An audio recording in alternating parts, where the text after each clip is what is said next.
Negotiations may restart in Pakistan as early as Monday to try to get a long-term peace deal with Iran. After a day of contradicting statements on social media from both President Trump and Iran's foreign minister, the president says he's confident about a speedy end to the war. Talks are going on. It'll go on over the weekend. When it comes to differences that remain, if there are, we'll have to straighten it out. Trump also said the U.S. blockade of the Strait of Hormuz will end on one condition. When the agreement is signed, the blockade ends. Earlier, Iran said it had ended its blockade while denying President Trump's statement that the U.S. and Iran would retrieve Iran's enriched uranium or that Iran would just hand it over. Linda Kenyon, CBS News, Washington. CBS's Charlie D'Agata is in Tel Aviv, Israel, with more on the opening of the Strait of Hormuz. The Iranians have said essentially what they're saying is their lane is open. This isn't a fully open strait, but obviously people are reacting with confidence about it. There are a lot of backlog ships inside that area in the Persian Gulf that need to pass through there. Now we look to see what the U.S. military is doing, but I can tell you the last time I spoke to them, is the U.S. military going to be involved in any kind of mine clearance in that region? And the answer was not now. Jet fuel is in short supply. There is a looming shortage of jet fuel. The head of the International Energy Agency says Europe has maybe 6 weeks of remaining fuel. Asia could also be at risk. Ahead of the busy summer travel season, airlines are raising airfares and canceling some routes. Air Canada says it's canceling service to New York's JFK Airport between June and October. Fuel makes up about 30% of airlines' expenses, and prices have doubled since the war began. Cammie McCormick reporting from Washington. Parts of the Midwest and Plains are bracing for more possible severe storms. In Rochester, Minnesota, a funnel cloud was spotted. Right now, tornado watches are in effect from Oklahoma to Wisconsin. There's a new warning about measles. Correspondent Michael George. In the midst of the nation's worst measles outbreak in more than 35 years, doctors are warning about the risks to infants. The AP reports infants under 6 months are at particular risk because they're too young to receive the measles vaccine. Doctors say that's why it's critical for everyone to get vaccinated. 95% immunity rates are needed to help prevent outbreaks. On Wall Street, stocks soared. The Dow was up 868 points and the S&P 500 added 84, hitting a new all-time record. The Nasdaq finished 365 points higher. This is CBS News. Help keep our community safe and healthy during National Prescription Drug Take-Back Day, April 25th. Find a collection site near you at DEATakeback.com. I built this business the old-fashioned way. Hard work and a whole lot of spreadsheets. Yeah, about that, I upgraded us to Odoo. Odoo puts everything we need, sales, inventory, accounting, on one connected platform. No more juggling systems, no more headaches. So it all works together? Exactly. Odoo is the all-in-one business software that makes running and passing on a business easier than ever. Take your business into the next generation. Try Odoo free at odoo.com. That's ODOO.com. Breaking news for your home. Wayday. Wayfair's big sale is almost here, and you can score the best deals in home. Like up to 80% off everything home. Yes, you heard that right. 80% off with free shipping on everything. Plus surprise flash deals all way day long. We're talking outdoor furniture and essentials, rugs, and more. All at Wayfair, and all up to 80% off during Wayday. Shop Wayfair's Wayday from April 25th through 27th. Wayfair, every style, every home. Good afternoon. Still see slow traffic trying to get down through Millersville, through that section of Sumner County around the 101 mile marker. Again, coming down from the north. It's starting to really pick up more traffic here in Donaldson as that traffic builds 40 headed out past the airport, out through Wilson County, on and off with a little bit of radar, out through the Mount Juliet area. STR Towing and Recovery says if you need their help this weekend, call anywhere here in Middle Tennessee. STR Towing and Recovery. I'm Commander Chuck. You're on time traffic. Local farmers, local meats, vegetables, and other produce at the Winter Spring Rutherford County Farmers Market. Bundle up and make your way every Friday at Lane Agri Park. Rutherford weather. Lows level off around 66 tonight under partly cloudy skies. Mainly cloudy skies tomorrow. Chance for storms, 82. I'm WGNS meteorologist Derek Height. Currently, it's 84 degrees. We do it your way at Sir Pizza. Murfreesboro's favorite pizza is now hiring at all 3 locations. That's right. Join the Sir Pizza team. Just stop on in and ask for a manager. We're the Good Neighbor Network, FM 101.9 and AM 1450 Murfreesboro, FM 100.5 Smyrna, audio and video streaming at WGNSradio.com.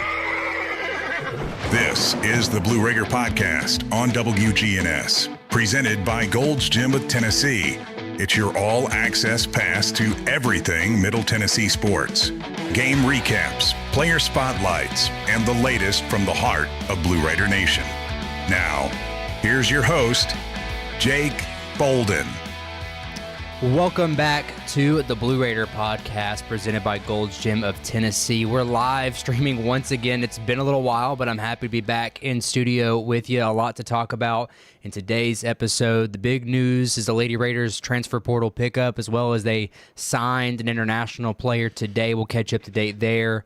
Baseball, of course, is at home tonight at Reese Smith Jr. Field, where they're going to host Delaware.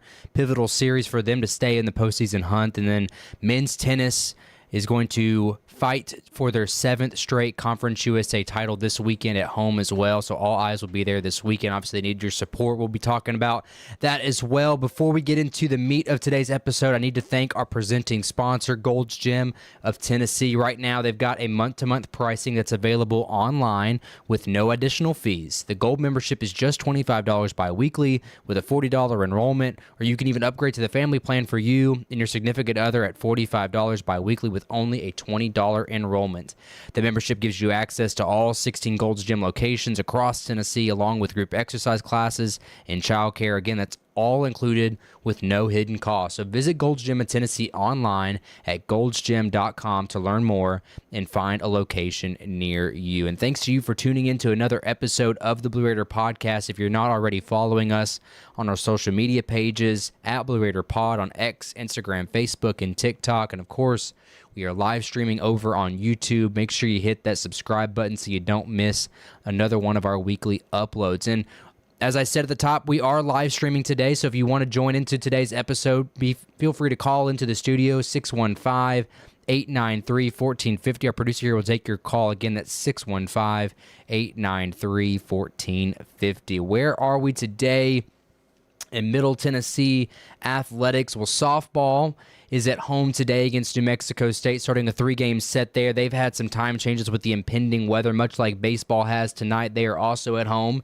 We'll be throwing it over to Dick Palmer with the pregame show at the end of our show here today over at Reese Smith Jr. Field to preview their Game 1 matchup with the Delaware Blue Hens. And then, again, men's tennis. They are not playing today, but the men's tournament did start today. Of course, they have the 1 seed bye, being the 1 seed in the tournament this year. They do know that they will also be facing Delaware tomorrow, as they won their first round matchup today against Kennesaw with the 4-5 seed upset, if you will. So the Blue Raiders will be on the straight and narrow to get their 7th straight. I know that it's going to be Jacksonville State and Liberty on the bottom half of that bracket. They also play tomorrow, but the men start at 1 o'clock.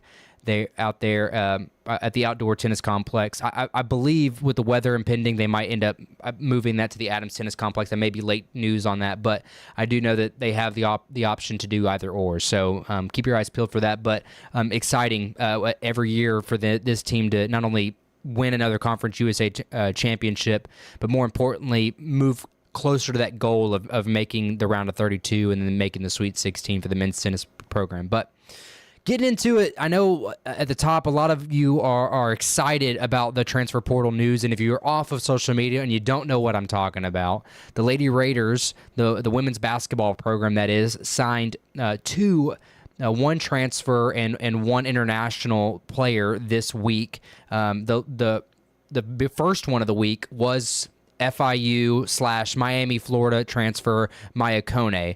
That name should sound familiar. As I said, she played at FIU, more famously known for her 2024 season where she was the Conference USA 6th Man of the Year, starting about a third of the games for FIU off the bench, but she averaged over 11 points per game, 8 rebounds per game. which earned her the preseason player of the year going into 2025, which surprised a lot of people. You still had Anastasia Boldareva here. Liberty still had Bella Smuda. So there was a lot of big names going into 2025, and Maya Kone, for good reason, earned the preseason player of the year. Unfortunately for her, going into that 2025 season, she got hurt in their first game of the year against a non-Division I opponent. I mean, she had a great game, but all things considered, it ended her season there in Miami. But at the end of that year, she decided to go into the transfer portal, and then, lo and behold, signed to stay in Miami and went to Miami, Florida. A very talented player, obviously, to get that sort of recognition in the transfer portal, to go to an ACC school like Miami that has a little bit of pedigree in women's basketball. At that time, a top 25 program. Didn't have the year that they're accustomed to this year, to say the least, but she did go to Miami, Florida this last year, played in only 11 games, still fighting a little bit of injury. So that's a storyline that I think a lot of you fans, myself included, might question a little bit. But being that she's only played 12 games in the last 2 years, who she was prior, there's a lot that Maya Kone offers or brings to the table, so to speak. I know that she's listed at 6'2". If you saw the graphic online, they have her listed at a guard, and a lot of you might be scratching your head at 6'2". But if you've watched the tape on Maya Kone, she is very unique. She's a very good ball handler at 6'2". She's a very good three-point shooter. She offers so much versatility to the lineup that I think, again, most players at 6'2" don't offer for you. Her last healthy season, she was a 40% shooter. She 30% from three. That's kind of where, and she even had a 6-point game that year as well at FIU against Jacksonville State. She has the ability to shoot the ball. When we're trying to compare apples to apples, and we're looking at where this lineup is today on April 17th, we're 6 months away from even an exhibition matchup. But when I look at this lineup right now, how does Maya Kone fill some holes? Well, she certainly fills the hole and the void that we all have in our heart with Macy Pfeiffer leaving this for the transfer portal 2 weeks ago. Again, if you haven't heard that news as well, she is committed to Mississippi State. I did speculate last week that I thought the only two schools that she would leave MTSU for was Mississippi and Mississippi State. Last weekend, she made a visit to both of those schools and then committed this week to Mississippi State. So we wish her nothing but the best. But back to the topic of Maya Kone, she fills that void pretty well. Being a little bit taller, she's listed at 6'2" to Macy's 6'1". You're not recruiting Maya Kone to replace Macy Pfeiffer, but when you talk about a player that can play the four, she's just as lengthy on the defensive end. She obviously can shoot the ball as well. I know that Macy lit it up this year from three, but Maya Kone has that ability to shoot the ball from deep at her length, really can space the floor, which when you're talking about someone like keeping Blair Bogus at the 5 position, which is, there's potential there, that even Maya Kone could play the 5, but Blair was such a good center as a freshman. It's hard to really think that you pull her away for someone like Maya Kone who can space the floor really well. Not that Blair doesn't space the floor as well, but Maya is such a good ball handler that you like to run the ball through her hands even at the 4, and you could even say that she could play the 2 guard. I mean, she's just that versatile, and I think she gives this team an edge that they haven't necessarily had in that position in a really long time. And so that's exciting news. The one area that I'm weary about is the health of Maya Kone. Playing 12 games in 2 years, you would think it's good. Coming off an injury early in that 2024-25 season, I would like to think she's healthy enough to finish out her graduate year. Luckily for her, she was granted that 5th year. I know NCAA is really cracking down on that, but only playing one game in her junior season. I think that's what that rule is made for, was for players like her. So I'm very fortunate that she's going to spend her last season of college basketball, presumably here in Murfreesboro, and she's going to be a special addition to this team. Now, the other addition to this team, if the news came out today, was the signing of Maya Cohen. That name might slip your mind. She's an Israeli guard. She was a part of the U19 team this last year, averaged over 15 points per game, really a special talent. And if you're not already following us on our social medias, we obviously retweet a lot of that stuff that comes out. She's talented. This girl is a great shooter, even highlighted by Talia Goodman over at On3. 42%. Made 26 three-pointers in that U19 World Cup for Israel's national team. When we're talking about a two guard that can shoot the ball well, that fills the void that Elena Contreras was this last year. As a freshman, you might put a lot of pressure on her, but this girl can shoot lights out. And it is a small sample size when you're talking about the World Cup, but you're going up against the best of the best at her age group across the entire world, and she put up 26 three-pointers. So that 42%, that is. And so this girl impresses me a lot. I hope that that skill set is a plug and play for this team. Also, when you're looking at roster, how does this whole puzzle fit together? Because there's still some more transfer portal additions that are to come. I know that they have some visitors coming in this weekend, and they're still kind of shopping around all the positions. Really, they're if they can get a lengthy five, that would be great. If they could even find someone that maybe gives them some point guard depth, that would be great too. I don't know that there's anything in particular that Matt Insel and company are looking for. I think it's, where can this team build some depth? Because with this roster right now, you're returning Kirsten Verhulst at the one. The two guard is kind of what's up in the air. If I had to put someone there myself, Cohen would kind of be a leader just because of how well she can shoot the ball. It'd be a really one-to-one comparison with Elena Contreras. The three, Carson Swaney filled that spot a lot there late in the year in lieu of Savannah Davis. Maya Kone back at the four, and then Blair Bogus, she stakes claim at the five. And obviously those positions are meaningless for a team that is so versatile in all those positions, but that's kind of where I see them shaping up right now. And also on the note of Savannah Davis, of noteworthy, she has committed to Tennessee Tech. She's going right up the road. I thought maybe Martin was where she was at, being a West Tennessee girl, but Tennessee Tech, likely an opponent coming up, if not next year, maybe in 2 years, a team that Matt Insel has scheduled previous years, as recently as this last year, and so that might be a matchup coming in the future. But this roster collectively, I'm impressed with. I still think that they're shopping a few more in the portal that could just elevate this team to another level, on top of the addition of a four-star Aaliyah Blanchard, again, a girl that can 5'11", gives them a lot of length at the guard positions, and she is a utility knife. And then McLean Bobo, another freshman guard coming in that can shoot lights out too. So this roster still is in a really good place. I think when you're looking at Conference USA as a whole, where do they stack up? Because the transfer portal season obviously hits a lot of these teams hard. Last week, the portal as a whole for the conference has been relatively quiet. I know we've had the loss of coaches at New Mexico State that has really picked that team apart. FIU gets hit pretty heavily with the age and the transfer portal for them as a team that did particularly well. Missouri State has been relatively quiet. Cayman Beckemeyer hasn't hit the portal, to my surprise. She loves it. I mean, she's a Missouri girl. She loves it there. So very impressed with what they're able to do there. They also picked up Linthicum, a center from Missouri, the University of Missouri, SEC. Didn't play much there, but gives them some 6'4" length. That's a very, very good front court, with them returning Lainey Douglas as well.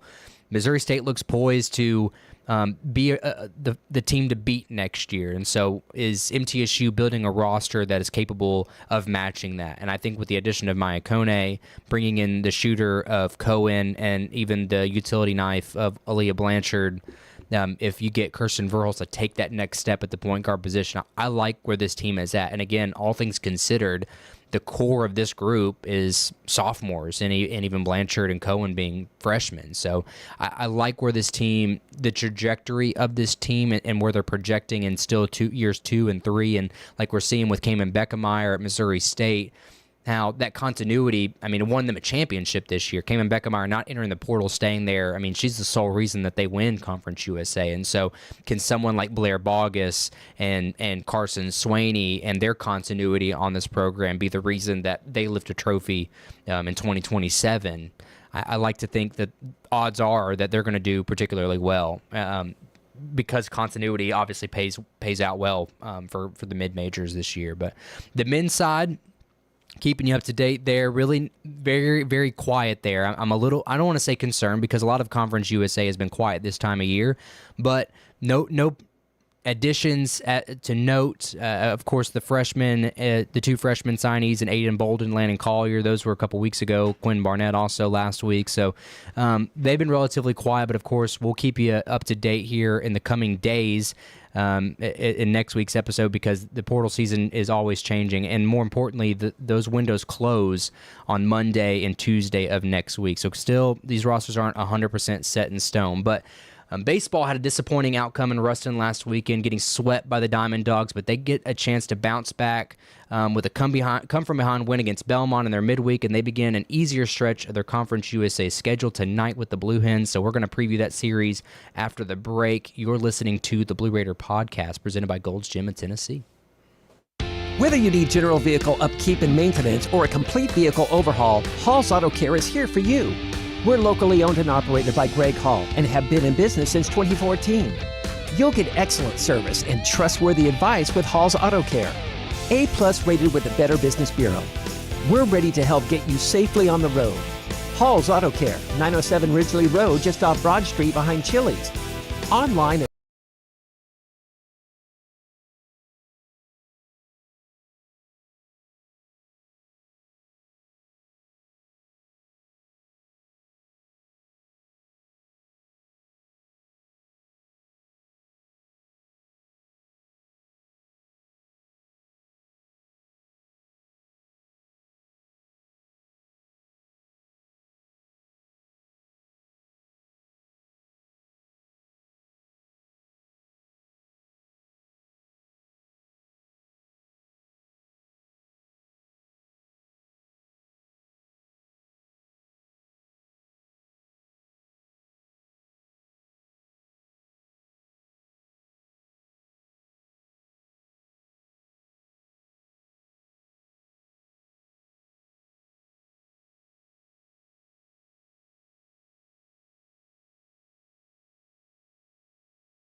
out there into the midweek game this upcoming week against Tennessee Tech in Cookeville. Anything could happen there, but I would like to think that they're just waiting for a week where everything is healthy. I don't know the prognosis, but when things are healthy to throw them back out there on the mound, hopefully in due time before conference tournament, because you certainly don't want to throw them back in tournament time. So storyline there to keep watching for the Blue Raiders as they inch closer and closer to the Conference USA season as they're now past the halfway point.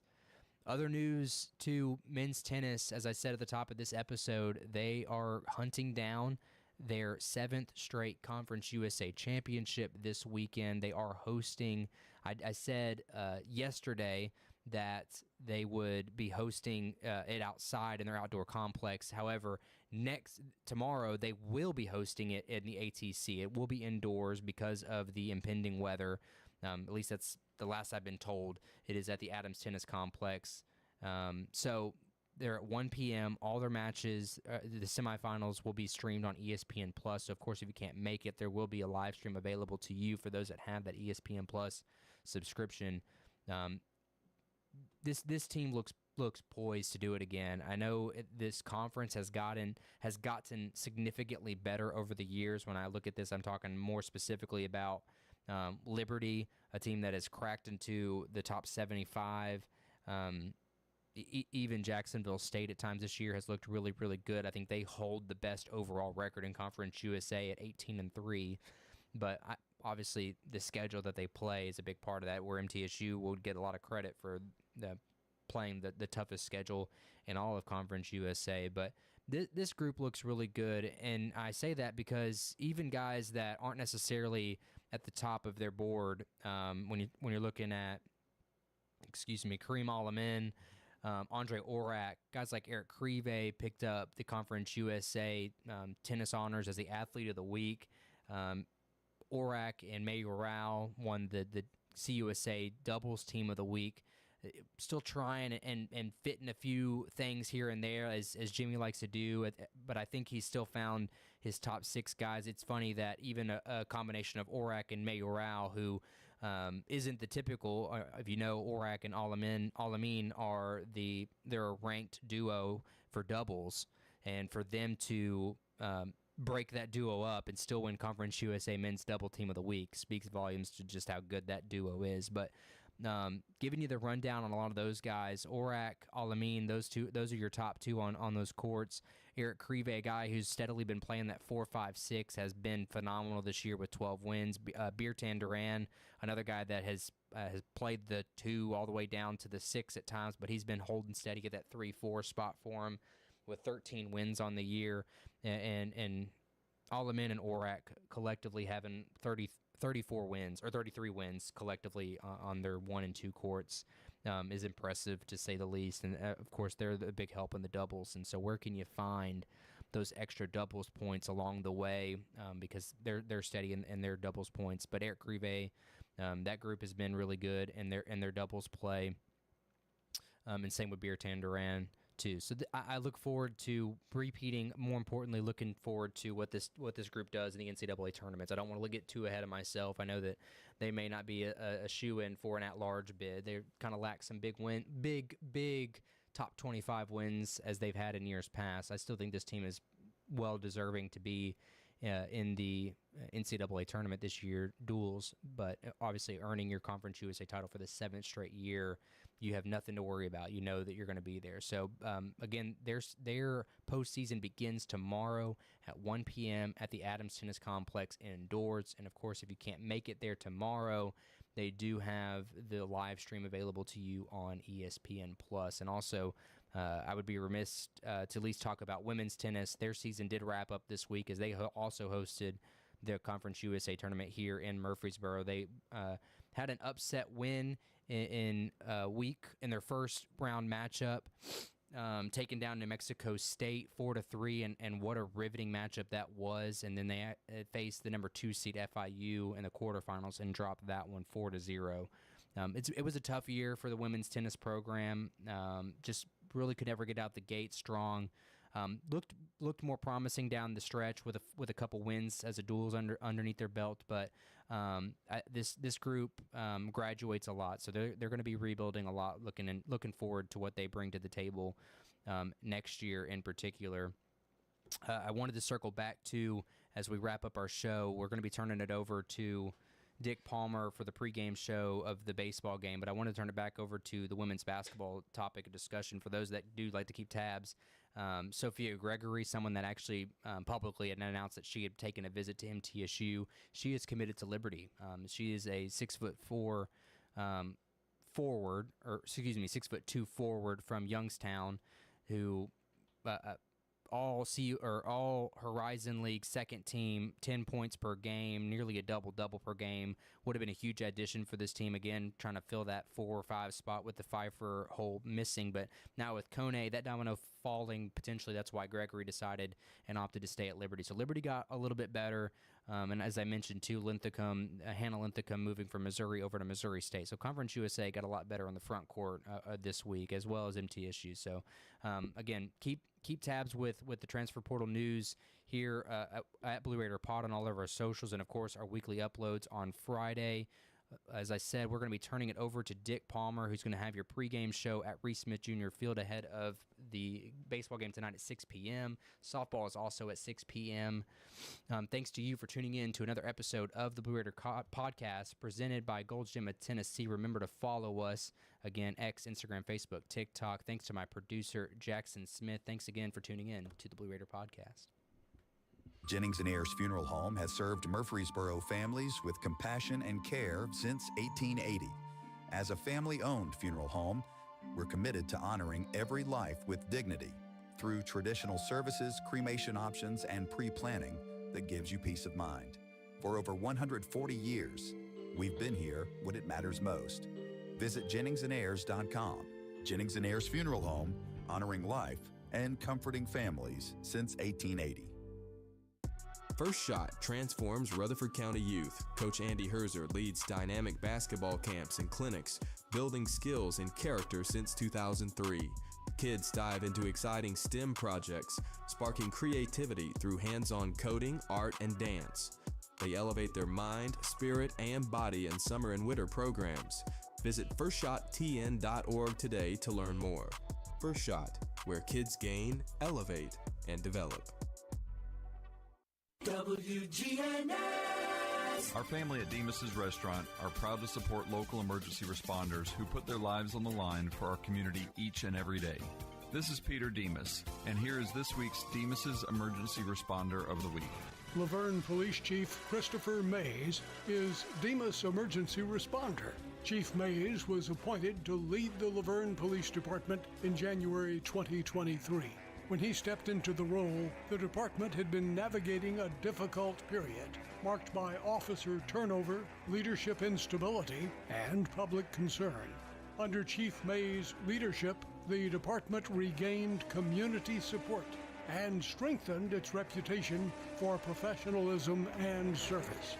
When you see a firefighter, police officer, paramedic, or telecommunicator going the extra mile, let WGNS know, and we at Demas's Restaurant will salute them as the Emergency Responder of the Week. Next on All Sports Talk, it's the Blue Raider Insider Report with Chip Walters of Exit Realty, Bob Lamb & Associates. Well, good afternoon, everybody. It is an extremely busy weekend on campus this weekend. It's been going on for the last few days with the Women's Conference USA Tennis Tournament. The men's action underway today. We'll get to that in just a moment.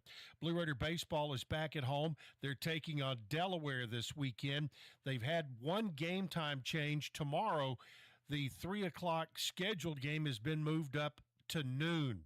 Tonight, however, 6 o'clock for the regularly scheduled Friday night game. Elsewhere in Conference USA, Louisiana Tech will be at Kennesaw State, FIU at Jack State Western Kentucky at Missouri State, Liberty at Dallas Baptist, and Sam Houston at New Mexico State. The Blue Raiders are coming off a dramatic non-conference win in Nashville over Belmont, but right now the Blue Raiders are riding a 6-game losing streak in conference play. The standings look like this going into the weekend. Jack State is in first place at 13-2. We're halfway through the conference race, getting ready to start the second half. Missouri State 12-3, Liberty and Dallas Baptist 11-4, Louisiana Tech 9-6, New Mexico State 7-8, Western Kentucky and Kennesaw 6-9, Middle and FIU are 5-10, Sam Houston 4-11, and Delaware, this weekend's opponent, is in last place at 1-14 in conference play. You can hear all 3 baseball games right here on WGNS beginning at 5:45 today for a 6 o'clock first pitch. Again, tomorrow has been moved up to noon, and then Sunday we'll play at 1 o'clock. Women's softball, the Blue Raiders mortgage.com are at home this weekend as Middle will be taking on New Mexico State. 6 o'clock first pitch tonight for the Lady Raiders at what I like to call Observatory Park, or the Blue Raiders softball field. Elsewhere, UTEP at Western Kentucky, Kennesaw at Delaware, Liberty at FIU. UTEP and Western playing a doubleheader today, as a matter of fact. Jack State at Missouri State, and Sam Houston will be at Louisiana Tech. Conference standings right now, Middle Tennessee at 4-14. They're in 10th place. Jacksonville State leading the way at 16-2. The Blue Raiders, again, at home this weekend as they are hosting New Mexico State. The Aggies are 11-7 in conference play. We mentioned the tennis tournament going on. Women's tennis is winding down. The Lady Raiders were knocked out yesterday by FIU. The men's action is underway, and it was Delaware winning over Kennesaw earlier today by a score of 4-2. Jacksonville State, New Mexico State playing right now. Tomorrow at 1 o'clock, the Blue Raider men will take on number 5 Delaware. That will be at the outdoor courts, the Jake Bolden courts, there by Murphy Center. Free admission. Coach Jimmy Borendame has put the challenge out. He wants a full house for the match with Delaware at 1 o'clock. Championship final will be Sunday at 11 a.m. I'll say if and when the Blue Raiders knock off Delaware. Lady Raiders, as we mentioned, were knocked out by FIU 4-love in the women's quarterfinals. In women's golf, Isabella Johnson and Jillian Bowman selected to the Conference USA All-Academic Team as announced by the league office earlier this week. And women's basketball gets a new signee. Miami guard Maya Cone, she is signed with Middle Tennessee. She has played at FIU and at Miami. There's, of course, more information on her on GoBlueRaiders.com.